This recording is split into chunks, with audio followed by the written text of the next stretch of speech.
Hello, sir. Hello to you. Hey, Happy hey, Sunday. happy Sunday to you. Has it been restful? Not so far. I just woke up. I'm on the West Coast, so Yeah, I always forget that. You and Claire are both on the West Coast, and I'm like, how was your morning? it's like I'm still experiencing it at this very, very moment. That's right. So, Yeah, I'm. anyway, Yeah, I'm doing okay. How about you? all right. Getting through.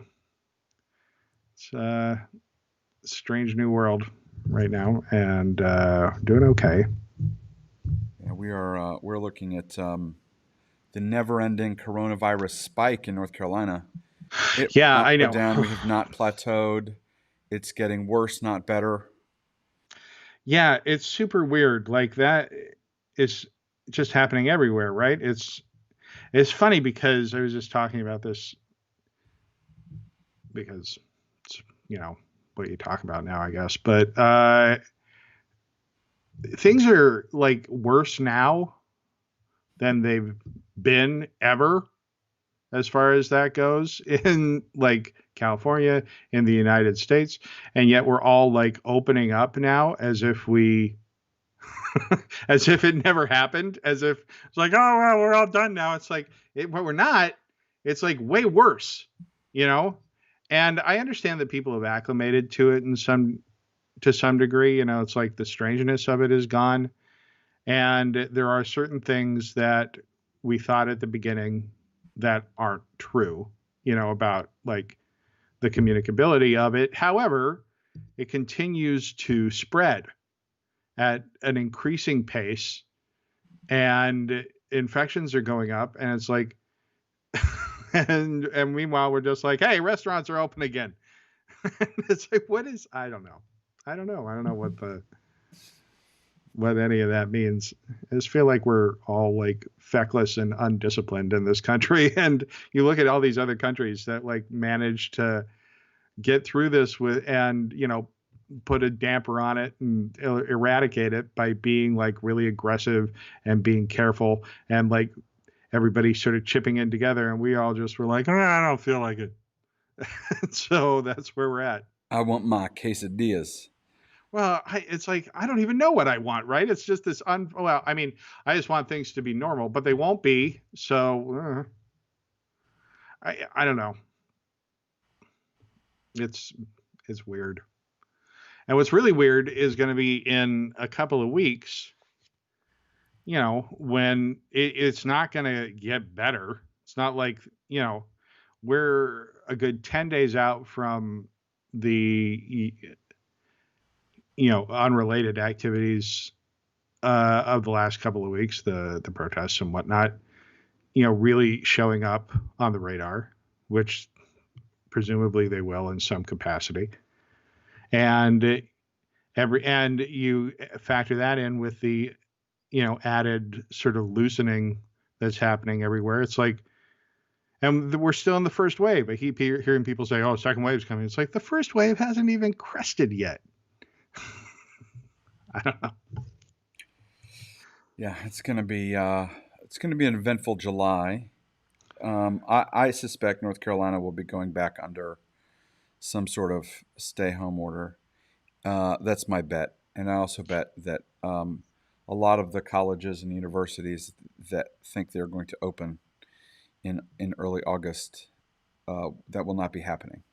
Well, right. I mean, that seems logical.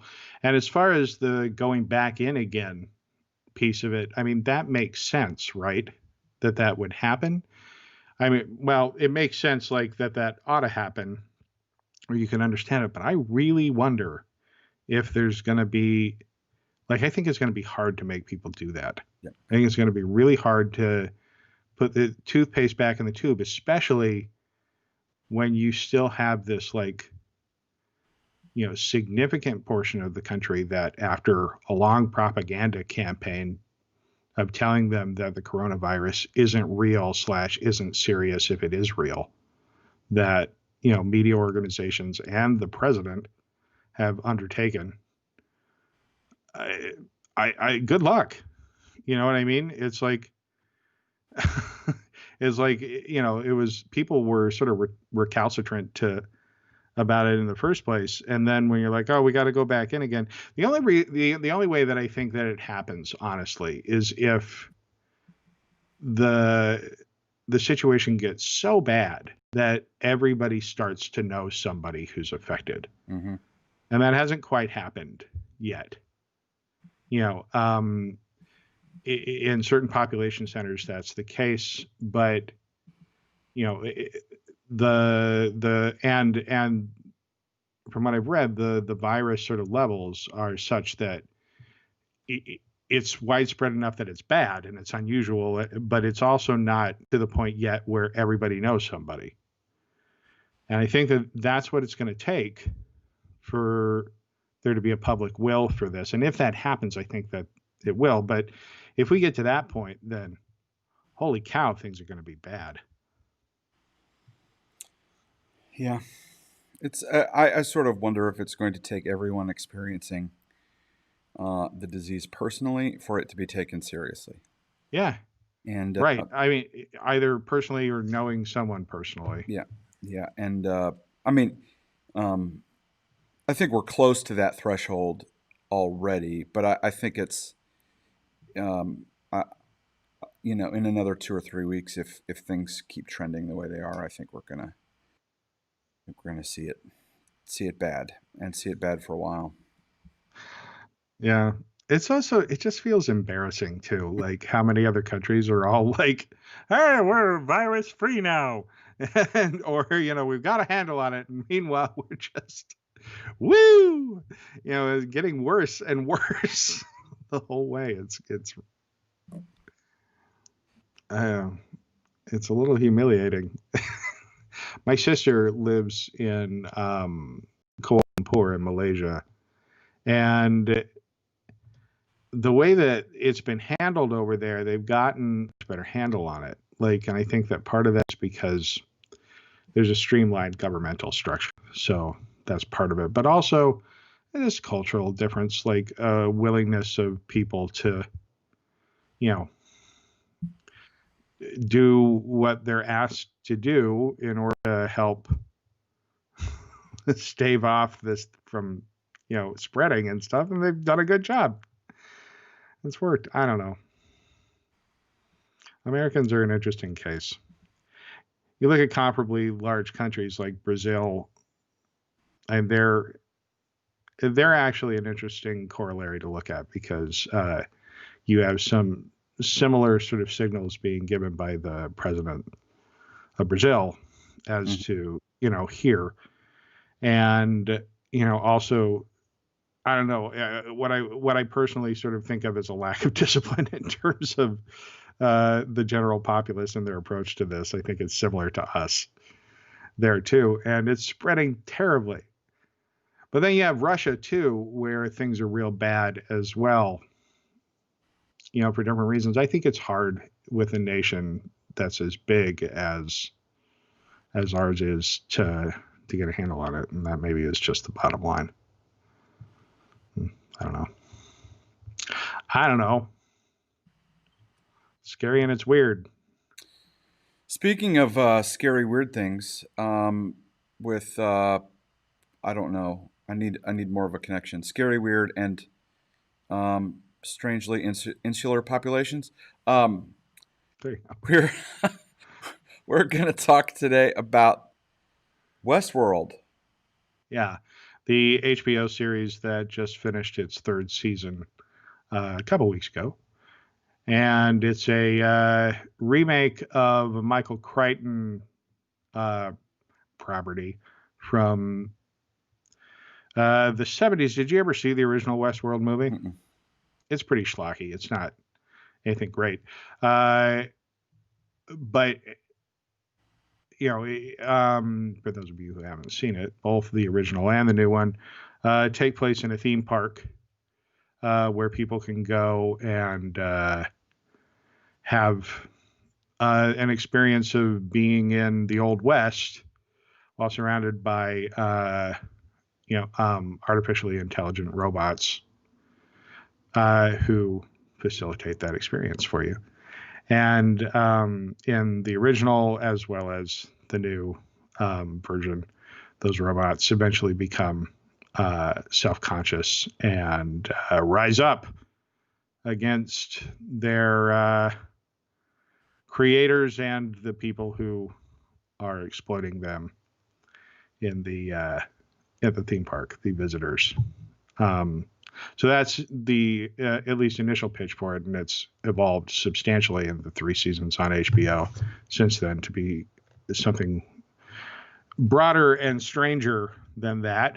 But that's sort of the Yeah, I was thinking. So I'm probably a third of the way through the third season right now, and thinking maybe unlike most everything else in action right now, while it is sort of connected, its seasons are radically different.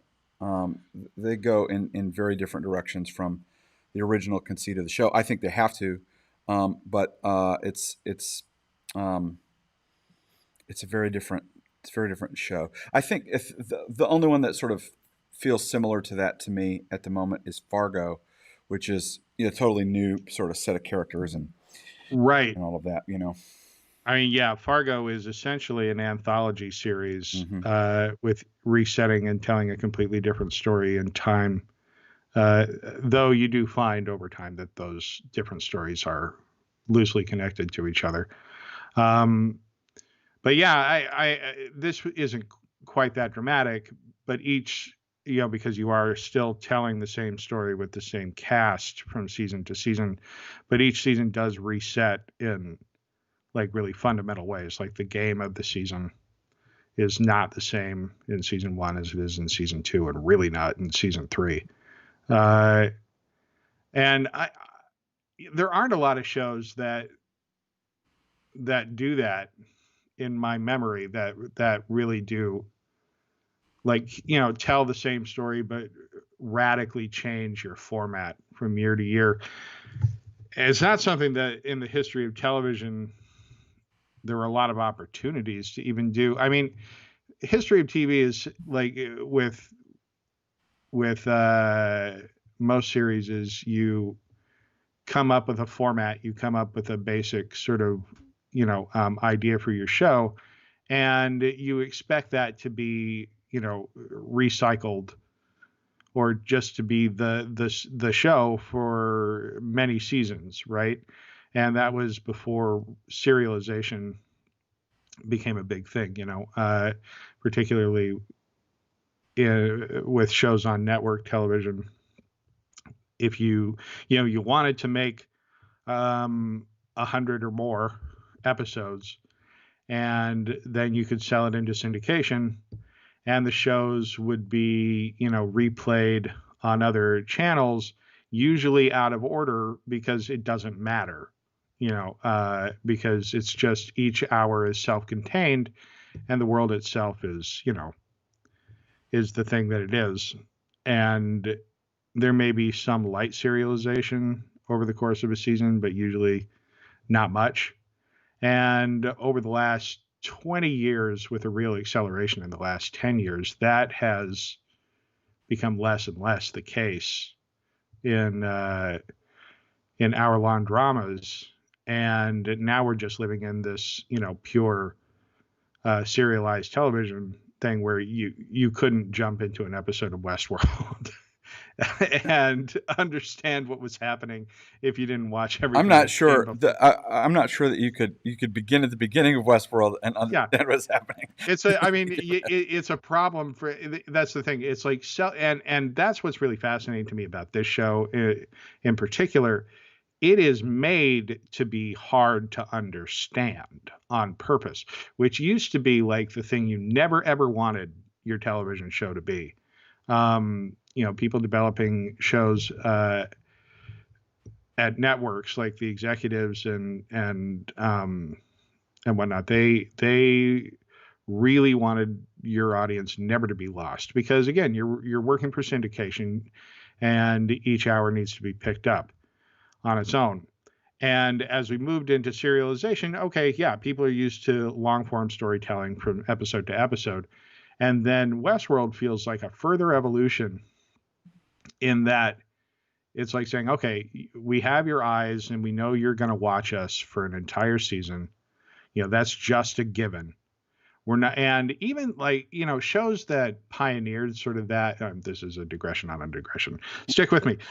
Even shows that pioneered that, serialized storytelling as we understand it now, like The Sopranos, still gave nods to the way that people were acclimated to non-serialized, hour-long stories. You would give some help to the audience. Um, it was done extremely well, but the people writing the show were cognizant of, we need to explain a little bit what's happening here. Tony is doing this. This is the story. They were still structured as pieces of writing, like like an hour long show on network TV. And so you sort of, say this is going to be the story of this episode. It's like they have to kill this guy. And it's about trying to kill this guy, and we try and kill the guy for the whole episode. And it has its own thematic arc.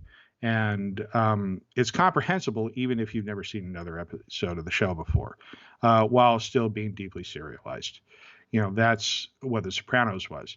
Flash forward 15, 20 years now, and they're like, well, we don't have to acclimate anybody to anything.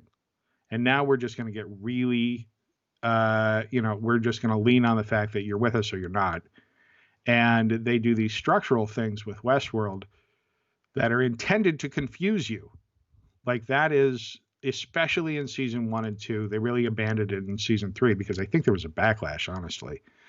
But in season 1 and 2, and we probably will be getting into spoilers here for those of you who are listening and haven't seen it.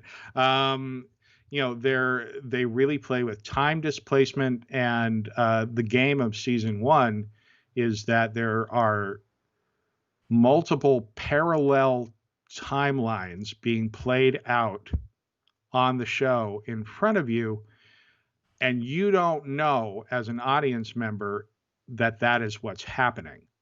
Like they are expecting the audience to sit there and believe that everything they're watching is happening in a single timeline and it's all concurrent, when in fact you come to find out late in the season that you were watching at least 2 different timelines play out, with the same characters at different ages.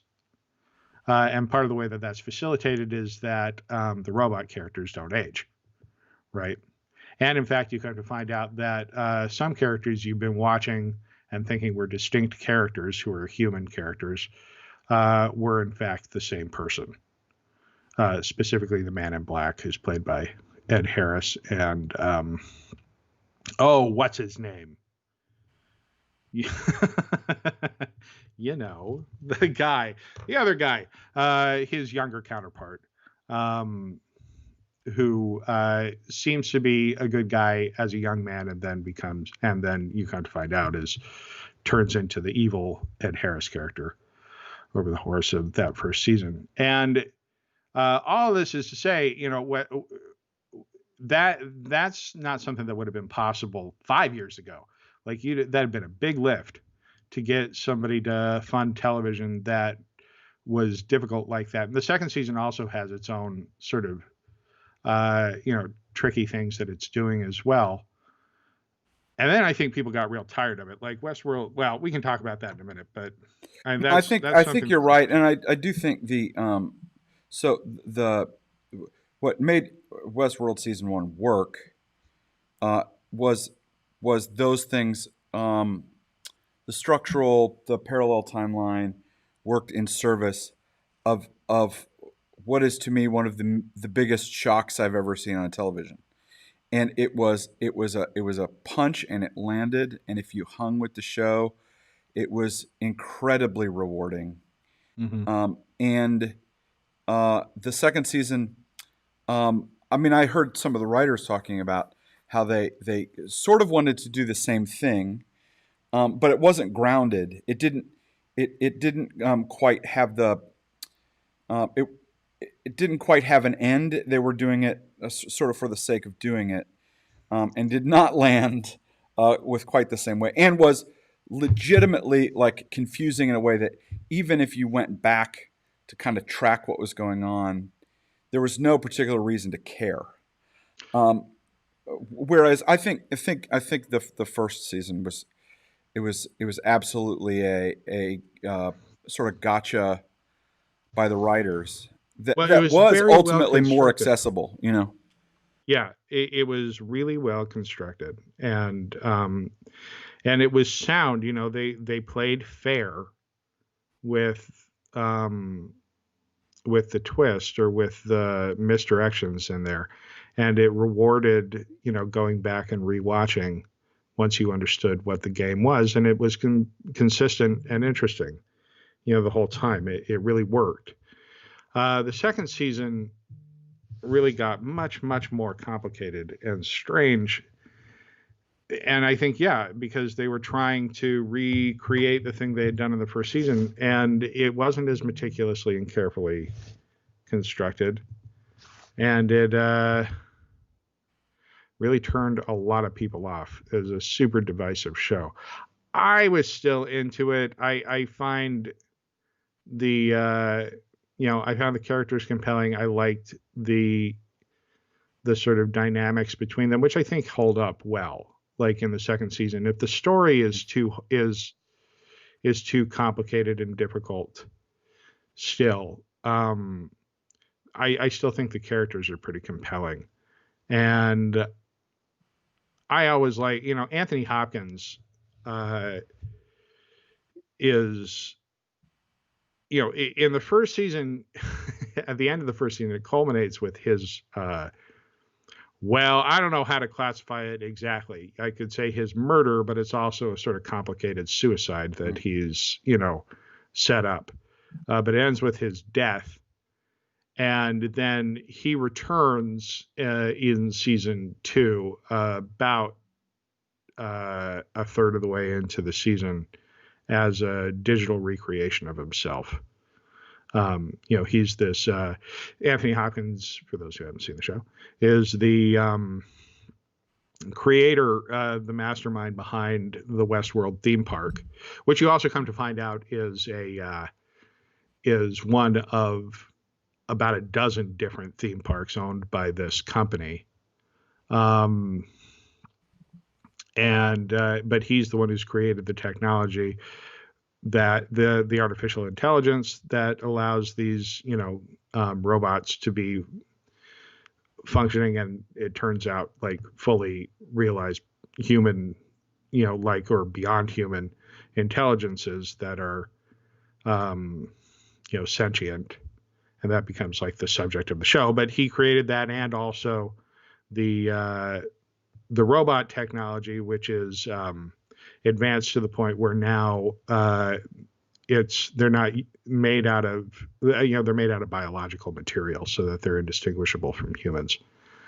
Um, at the point that you end up when we meet them in the show, and his character is fascinating. He's such a good performer, um, and even he manages to hold it together for me, like, Mm-hmm. really well. And Anthony Hopkins actually, I think, sort of introduces the idea of why we thought this was interesting to talk about here, because he really is very much sort of a Prospero like figure in that world. Uh, and there are interesting parallels to the Tempest. Jeremy pointed that out to me. I think that it's an apt um, Yeah, I comparison to think I draw. think you have to go. I think you have to go back to season one to see those parallels. But there's quite a bit in the dialogue. There's Shakespearean references in the dialogue a few times in that first season, Mm-hmm. especially between um, the Ford, this sort of Prospero figure played by Anthony Hopkins, and uh, Bernard. and his sort of faithful, we are led to believe at the time, human, Partner. sort of what do you call it, assistant man. Well, you see, he's his partner, really. I mean, he's the tech. Yeah, He's like his technological sort of, he's slightly younger than he is, but is the person who really oversees on a day-to-day level the technology in the park, and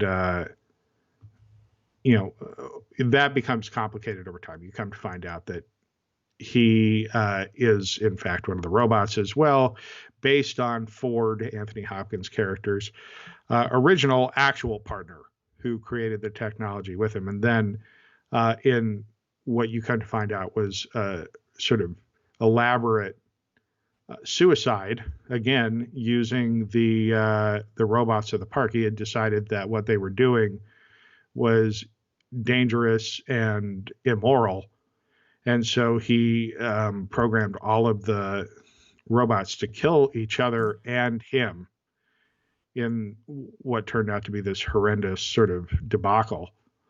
Uh, and then Anthony Hopkins eventually rebuilt him, um, based on the intelligence of the original character, and um, that's who he is on the show, Jeffrey Wright. There. yeah, and it is built around this idea of this Ford figure kind of creating a world. This theme park is an island into itself. He is this magician pulling the strings behind the scenes. He has these robot figures, these helper figures. Bernard is one, and Dolores is another interesting one, a robot character that you understand is this robot from the beginning, but has uh, that those three characters sort of land for me as the sort of Ariel, Caliban, Prospero um, trio from that play, and particularly when we're talking about the themes of Well, are we think of is sort of she Ariel or bondage. is she? Do you think she's Ariel or do you think she's Miranda? Um, well, I mean, my view on the play is that all three of those child characters of Prospero, Ariel, Miranda, and Caliban are in some sort of bondage, and it's about the progressive sort of freeing of each one. Right.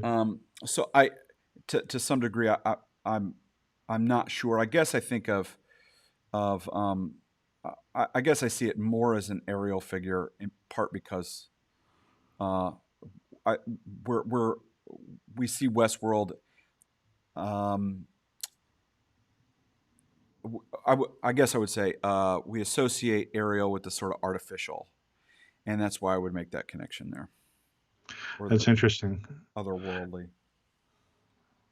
Sorry, I sidetracked you with that. I I guess I Jimmy read it. Simpson was the actor you were looking for Yeah, earlier. Jimmy Simpson as William, who turns out to be the young version of Ed Harris's character. Mhm. Um, thank you. Uh, Also, the name is William. yes, yes. Um, but yeah, I mean, I guess I viewed Dolores really as the Miranda character Mhm. in the story, uh, and it's a much what's interesting about that. If we're gonna map that onto it is that her character Dolores, part of the conceit of Westworld is that it's a place where people can come and do really antisocial, heinous things that you're not allowed to do in the real world. Up to and including rape and murder. And the different characters have kind of programmed arcs that they play out, and are artificially intelligent enough to be able to improvise within the boundaries, that have been set for them. But one of the sort of storylines that was specifically constructed intentionally for her character is that if you want, you can go and rape her, um, which is, or you can be one of the people who saves her from being raped. Like there is a contingency of robot characters who go and do that um, to her in the story, and you can tourists join them, or uh, you could be one of the people who saves her and has a more sort of romantic arc. And Ford as her creator, character, he if he's her father, that adds this sort of really unpleasant element to it, especially if you're thinking. But it also makes some interesting commentary on the Tempest as well. I feel like in the relationship between Miranda and Prospero, which is an interesting insight. It's that he is sort of the protector, but also inevitably the person who could give up her sexuality. That's something that Prospero is playing with um, in the course of that play. He sort of guards it jealously, but in doing so, sort of, makes it clear that he views it as his to, bestow or not. And then, like the odd, way that he, dangles Miranda in front of, what's his name? Ferdinand. Yeah, in front of Ferdinand in the Tempest, it you can see sort of a parallel to what Ford does with her in Westworld. I think it's interesting. The other big piece of this that I think really connects it to the Tempest at the end of season one, particularly, is at the end of the Tempest, Prospero breaks his staff and renounces magic and essentially cedes control over the island and the people who he has been controlling there. He sets them free, essentially. And Anthony Hopkins, the Ford character, does the same thing in Westworld uh, by staging, by having programmed, and really it's about him like saying, having recognized these robots are intelligent sentient creatures, I need to set them free. And so he has, through his programming, like put them on a path towards that, culminating in this big party for the company's board of investors, or board of directors and investors, who he stands up on stage and said, this is my final story. And Dolores, the Miranda, in my thinking, uh, character in this, walks up behind him and blows his head off, which is what he wanted her to do. And it's again, if he is Prospero and she is Miranda, it's very much about making Miranda, giving her power. And that's really what season two plays out, and season three also, but with other interests as well. I don't know, that was my reading on it in terms of its connection to that. And, his letting her kill him is really Prospero breaking his staff. Yeah, and I Yeah. just think it might be Ariel instead. But I Well, no, I'm curious to hear your thoughts about that. no, I think I mean I think that's th- th- I think he's doing the same thing with Ariel. He's allowing that sort of magical creature to have its own agency for the first time. I think he's Mm-hmm. doing that with all three: Caliban and Miranda and Ariel. Mm-hmm. Although, um, and so the at least the way I read the end of that story is, the he and Miranda are leaving the island and leaving that island to these creatures that have inhabited it Mm-hmm. for so long, and that's where I see the sort of yielding of Ford to the creatures of Westworld, including importantly, and the character we haven't mentioned is the Thandie Newton character, Yeah, who is who of the creatures in Westworld is the one, in my view, who's um, who sort of the most, I don't know how to say it because it's not true, but there is an awakening that's happening there. I mean, yeah, Dolores and Bernard have other awakenings that are similar in that, but there's something happening in the Thandie Newton character that is, um, uh, different from them. yeah, Uh, different, and actually has power. Uh, yeah, what for me? I mean, for me, I think what the big difference is that Dolores and Bernard in the show are really walking in paths that were very explicitly set for them mhm. by the Ford character, and that there is this specific plan that he needs them to play out. Uh, Her character Maeve, in the show, Thandie Newton's character, uh, is experiencing her awakening a little bit more organically.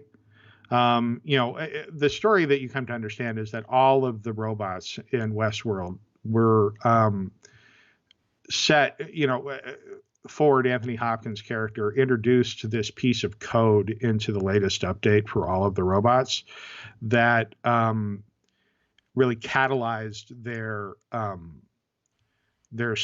becoming self-aware.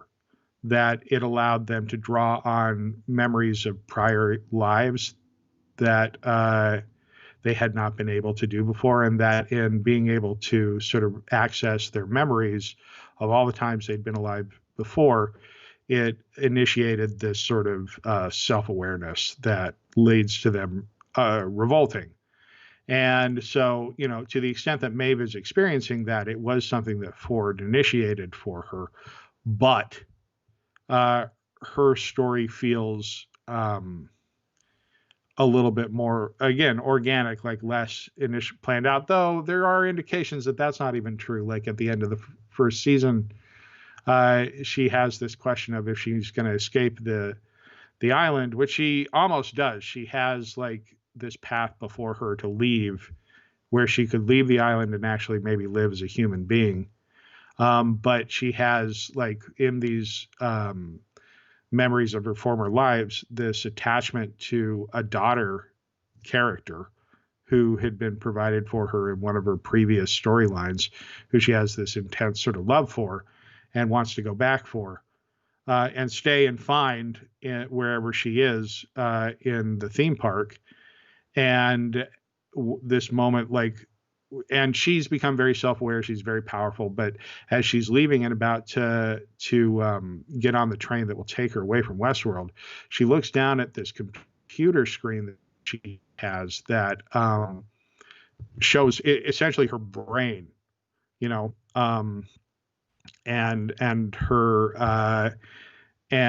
her thought processes, and she sees on it that all of her actions are being predicted on this tablet that she's holding in front of her just a few seconds before she does them, or before she's cognizant of making the decision to do them. And so even there's this question of whether she's being controlled or not. And that actually becomes the big theme that particularly they dive into in the third season, this question of whether free will exists for anybody, whether they're human or robots or whatnot. Um, but in some ways, I suppose you could call her an Ariel figure as Mm-hmm. well, in that her function also on the island. I mean, it's more cynical, and Ariel is a very sort of is a very sort of light and sort of vibrant character in the Tempest. Whereas Maeve is like cynical and plays this hardened madam of the like local whorehouse at the at the saloon. Um, in Westworld, but she serves a similar sort of she is a facilitator in the world of Westworld in the same way that Ariel is in many ways. She is oddly like, certain characters in Westworld, it seems like, are side characters and also don't seem to have much authority. She is an authoritative figure in many ways, and one who's depended on as sort of an important core character in there, and is given sort of, again, jobs to facilitate the storylines and the experience of people there. And in that respect, she is very much like Ariel as well. Mm-hmm. But it's a sort of inverted, much more gritty and unhappy version of that kind of character. The whole thing is, but but that's a keen insight. I had not thought to connect that to the Tempest, and I'd be curious if that was something that they were purposely aware of. Also, talking about Jimmy Simpson's character, William, who becomes eventually the Man in Black by Ed Harris. If he's Ferdinand, this is saying some interesting things about the Tempest. It's like, where will these characters go? He's this hopeful, sort of ingenue kind of, young, heroic young man, the young hero who is very romantic and in love. And by the end of the first season, and then really in the second season, grows darker and more sort of horrendous over time. As a deconstruction of the Tempest, it says interesting things. He loves Dolores very much and wants to save her, and then eventually becomes one of her primary torturers as an adult, as an old man, who, in his first sort of go round in Westworld, he stops the team of people trying to rape her. And then as he visits the park more and more over the years, he becomes one of her torturers.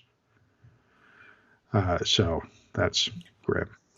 Yeah, and one of the great things about that that first season, in my view, is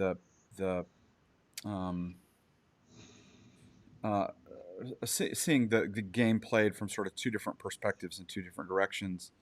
Mm-hmm. Ford as the game maker, and Man in Black as the disruptor, who's treating it very much as a game.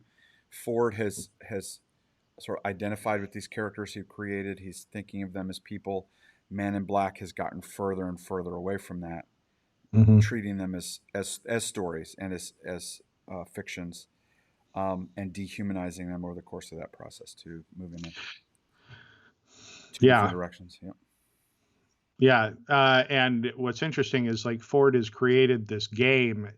It's set up like a game, the purpose of which is to bring the robot characters to full self-consciousness, you come to find out, and to like the next step of evolution. It's really centered on them.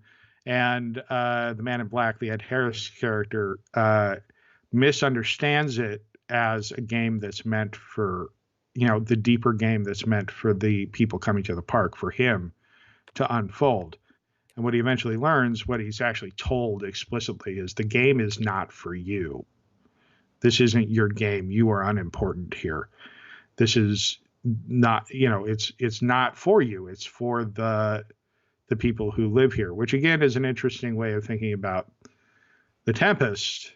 If he is this sort of curdled version of Ferdinand. That's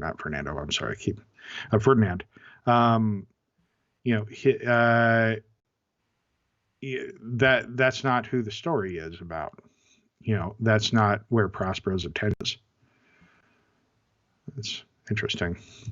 I would like very much to know if they did that on purpose, because it maps in really interesting ways. So I have to check that out. Anyway, anything else you want to say about that? No, it just makes me think about Lost. And there are some contributors to both of those shows. Yeah. So someday we'll have to go back to our Lost adventures from grad school. Yeah.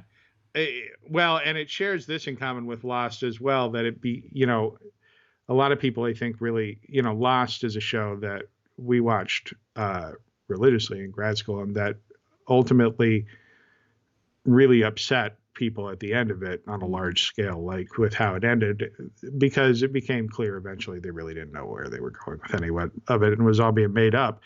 I don't think that that's the case here with Westworld. I think that they know where they want to go, but it is extremely gets very heady. I A lot of people I'm friends with just despise Westworld so much. They hate it. Um, like they think it's pretentious and all that. And I have a higher threshold for pretension than a lot of people in my mass entertainment. But I do actually, especially in light of where they're going in the third season, do think that they have a plan. Um, but it's hard, it's like it's very sort of philosophical in a lot of ways, and it's not, that's tough for people to hang with in some ways. Like you really need to, and I do make it about, your story needs to make sense and it needs to be clear. And if you root it too much in the plot mechanics and whatnot, that becomes really upsetting for people. And I think that that's the problem with Westworld for a lot of folks. But anyway. I would just add that one of the things that we talked about this a few weeks ago too, but this cast is particularly sort of grounded in a theatrical background, and I think it shows. I mean, certainly that's the case with Anthony Hopkins, who had, who was a theater actor for before he was a film actor. Mm-hmm. Interestingly, Evan Rachel Wood is from our neck of the woods, and sort of used to run around doing. A friend of ours up here who's worked with us a time or two has directed her in Romeo and Juliet, and Mm-hmm. so and comes from a big family sort of known for its theater contributions. Her father is the artistic director of a Shakespeare Plus company up in Raleigh. Huh. So That all makes and sense. And Jeffrey Wright yeah, obviously has a Jeffrey Wright big too. Yeah, yeah. So theater background too. Yeah. So we'll wait I for would that. check it out, particularly the first season, where the line "These violent delights will have violent ends" is featured very prominently as well. So uh, check it out. It's interesting. Even though we spoiled parts of it, it still works. Um, so the next thing that we were planning to talk about was this Dave Chapelle special, which got dropped by Netflix. Interestingly, not on Netflix. They put it out on YouTube, so that it was, available to everybody.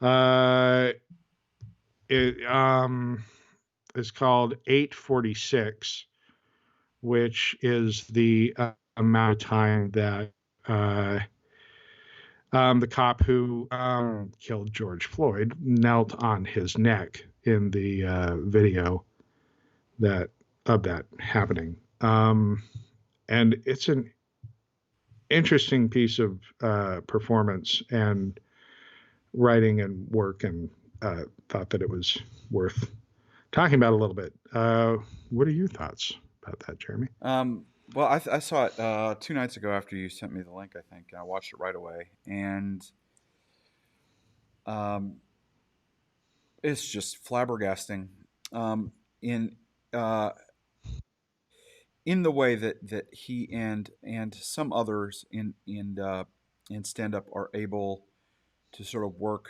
Um, my word for what he does is sort of prophetic. I think he does it in a. I mean, I think Bill Maher has some of these characteristics, and there have been others. But it is a sort of way of cutting through um, noise and creating an authenticity that works against his celebrity. This particular piece, uh, man, it's just like masterful in terms of um, every chance he gets, sort of subverting the expectations of um, of what we expect him to do and be in this moment, what we expect him to talk about. He, as an example, I mean, um, he's a stand-up comedian who sat down for the entire thing, basically, and and um, uh, that is a metaphor for how the whole piece worked. Um, Speaking to a gigantic issue by making it incredibly personal, where he was at a given time on a given night recounting police killings in both directions, killing by police and killing of police over the last couple handfuls of years. Just really, really effective, uh, and doing it from a posture of uh, sort of self criticism, which he is also sort of as part of his bag of tricks, I guess you would say, but really cutting against the expectation that he has anything at all to say, but of course he does. Yeah, uh, that is true. One of the things that he talks about specifically is the question of whether or not it makes sense for him to be saying anything about this, because there's this sort of expectation that he talks about having heard in the news and whatnot about, what do celebrities think about this? And his initial point is, no, it doesn't matter what I think. Like, the people whose voices really matter are making clear what they think right now, and they're the ones who you should listen to. But then he does say eventually, but I maybe do understand why people want to hear what I think, because you trust me and you're curious to Mm-hmm. hear what I think about it, and so this is what I think. Um, and it's an interesting, it is technically a stand-up set. It's not very funny, though there are some punctuating moments of humor, and that's not entirely on, out of character for Chappelle's work. He's evolved into kind of a monologist in a lot of ways in his work, and and the idea of him telling stories that aren't necessarily uh, funny, or weaving out sort of these ideas or theses, kind of in a philosophical way. That's inherent in a lot of his work, but this is less sort of punctuated by jokes than it usually is, and he's much more in that sort of philosopher kind of space, as opposed to comedic space. And what he does that's interesting is, as you say, like, by making it very personal and connecting it to his own life. Um, what I think is useful about this, particularly for people who are listening to it who are not Black, or watching it who, haven't experienced that, is that he does a good job of putting you into the headspace of a Black person's, him specifically. It is, again, very personal. Does a good job of sort of explaining how the cumulative effect of the last few years and the killings by police officers and of police officers, how that affects a person, and how that takes a toll, and what the sort of psychological cumulative effect of that is, that makes what's happening now make a lot of sense. Do you know what I mean? As a way of explaining, why people have been brought to the position that they're at right now. If that's something that folks have had any trouble understanding or empathizing with, watching him talk through it really crystallizes that. And he's bringing to bear all of his skill as a writer, which I think is, and a stand-up comedian and performer. I think he's generally considered to be the best, or at least one of the best stand-ups working right now. And he really brings all of his, talents to bear in this piece, which is like control of the audience, and of his tone, and being able to deftly switch between, profundity and silliness and absurdity. The conversational, seemingly casual relationship that he has with the audience, which, in some ways, distracts or camouflages how constructed and calculated it is. His work is, he, seems so conversational Yeah, it's a in Trojan his horse. work. Yeah, and it's just like, I'm just having a conversation with you guys, because the thing that's fascinating about him is he's doing both things at once. You know, crowd work for stand-ups, that's a tough thing to be good at, and often it's something that comedians who don't like to write and aren't, super structured in their material will do, because they have a natural talent for it. And Chappelle has that talent, the ability to engage with an audience spontaneously and have all of that be true. The thing is, his material is really deftly constructed as well. So he brings like the tools of a, in the moment performer, along with, being an extremely good writer. And they meet in ways that are sort of that pop in interesting ways. Like early on in the set, he he's talking about George Floyd's, the video of George Floyd's death and his murder, and mentions that Floyd, in the video, calls out for his mother, for his dead mother, and it says it reminds him that he's only ever seen that happen one other time, where Dave Chappelle's father was dying, and he called out for, Dave Chappelle's father called out for his mother, or no, his grandmother. Dave Chappelle's father called out for his grandmother, Dave Chappelle's great grandmother. And it's this interesting little moment, but it also feels sort of, this detail that's just illustrating a point could even be offhand. Do you know what I mean? And you forget about it. And then he comes back at the end of the piece and references that again, in a new way that really just wallops you, and that's, with the full weight of what he's talking about, by bringing that back up again, it's just this sort of amazing moment. And that's writing, you know what I mean? Like that's, and it's hard to achieve. It's like planting a seed that you don't push too hard so that anyone notices it, so that you can come back and have it recontextualize everything that you just talked about in a way that sums it all up and really draws it together. That's really deft construction, and it's impressive to watch. So I mean, it's an impressive piece of material, and it's also very effective. I mean, not to be too crass about it, deconstructing it just on our artistic level, it's also an honest sort of, expression of thoughts and feelings about the situation.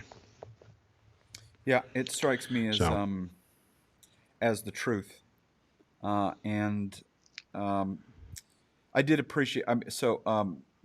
You mentioned a bit earlier th- his role as a performer.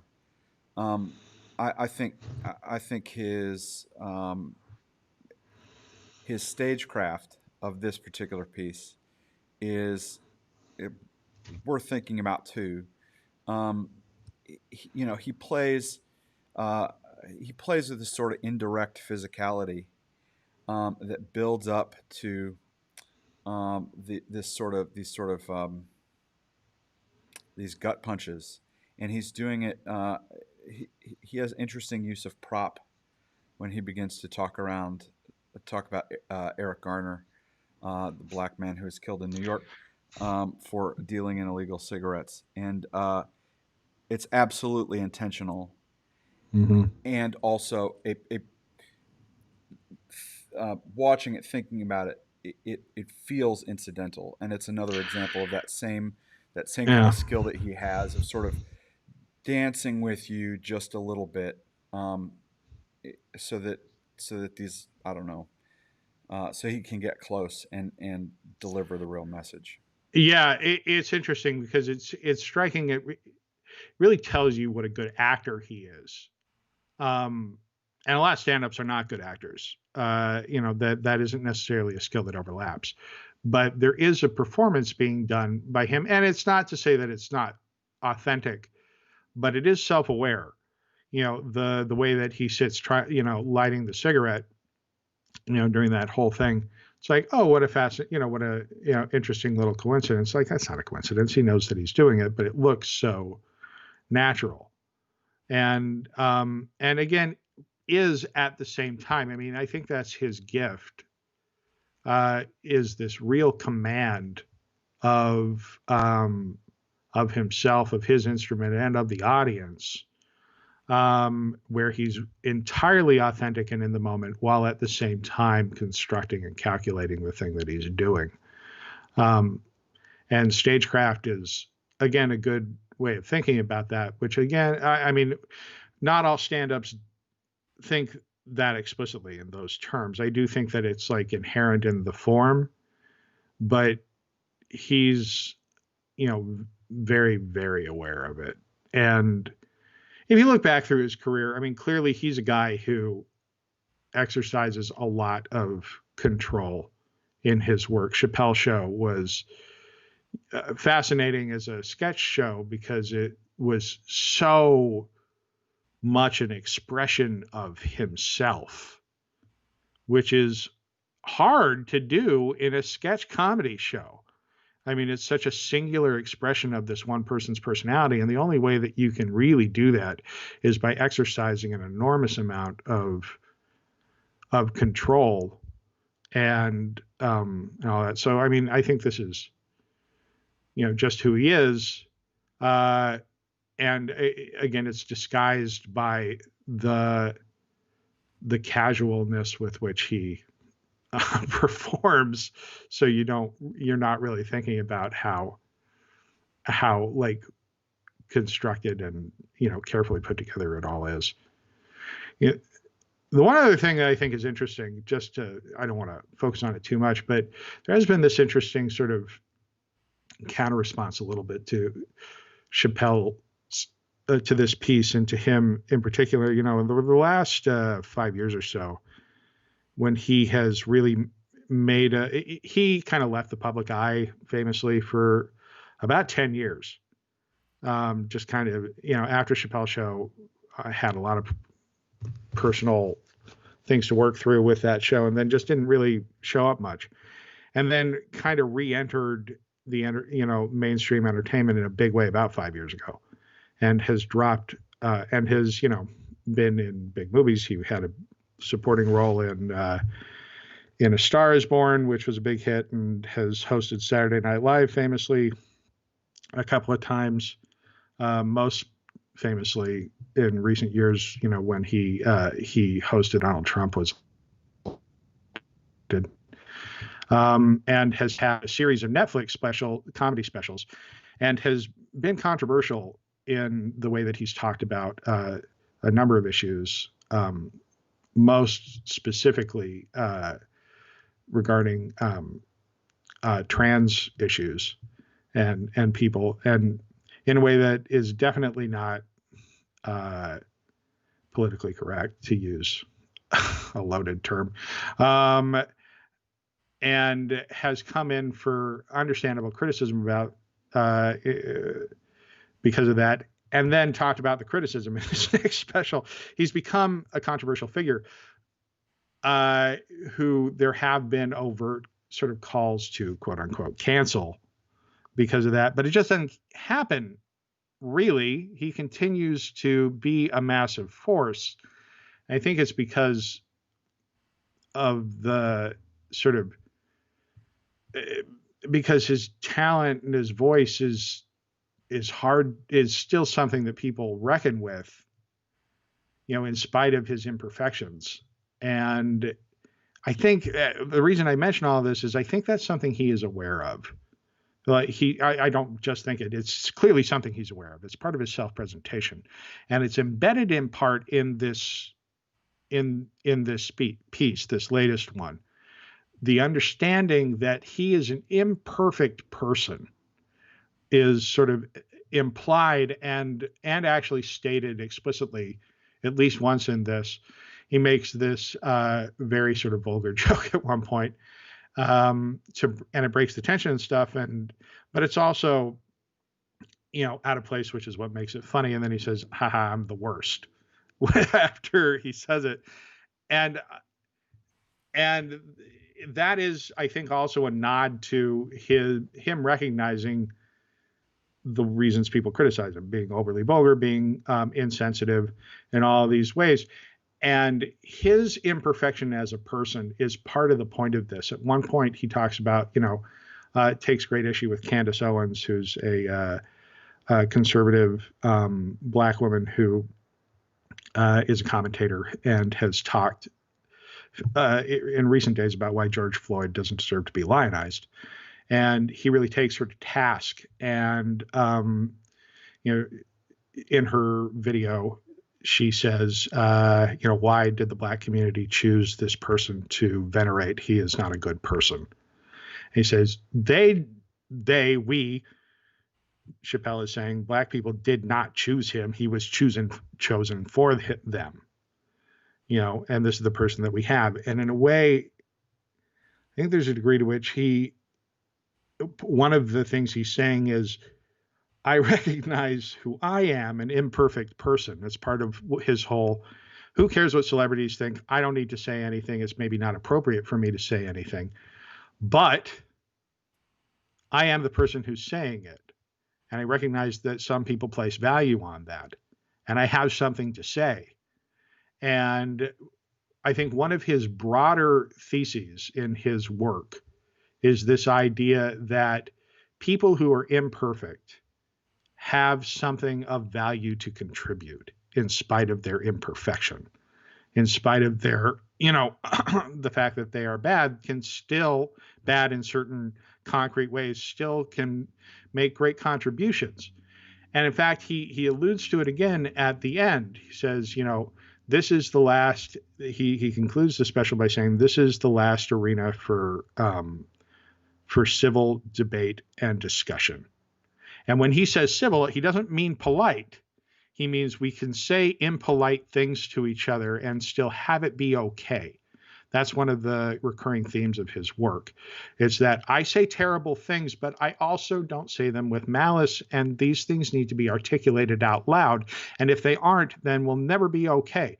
And he says, if we can't speak these things and be honest about who we are, even if they're discomforting, even if they're wrong, then we'll never be able to be okay as a society. And the alternative to that, he says, because this needs to stay open, this space needs to stay open, this is the last place for civil debate. And once it's gone, it's just rat-a-tat-tat-tat-tat-tat.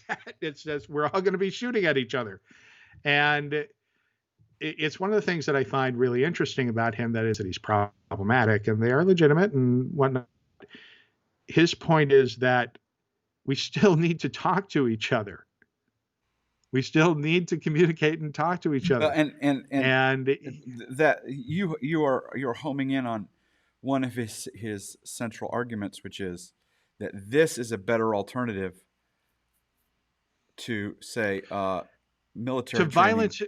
Yes, and violence generally, but specifically has some things to say about the sort of military psychology and its effect on individual human beings, and he is setting up him against that alternative. Yeah, that's right. And it's like, it is better for me to say these discomforting things here in an arena where I come, not to hurt people, even if I do hurt people, and he recognizes that he does, but that, being able to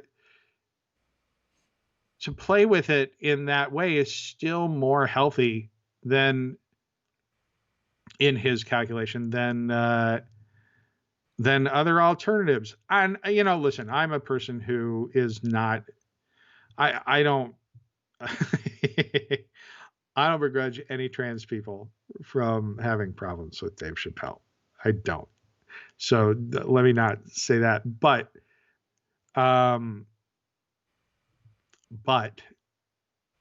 he still is a powerful performer who has interesting things to say, and there's other stuff to say about this too. But it's a fascinating piece of work. I definitely recommend people take a look at it. And, see what you think. And with that, we have solved all the world's problems for the week. No, we have not. Please don't let anybody think that that's what we think. All right. Okay, well, I'll see you in a week. Yeah, talk to you later. Bye.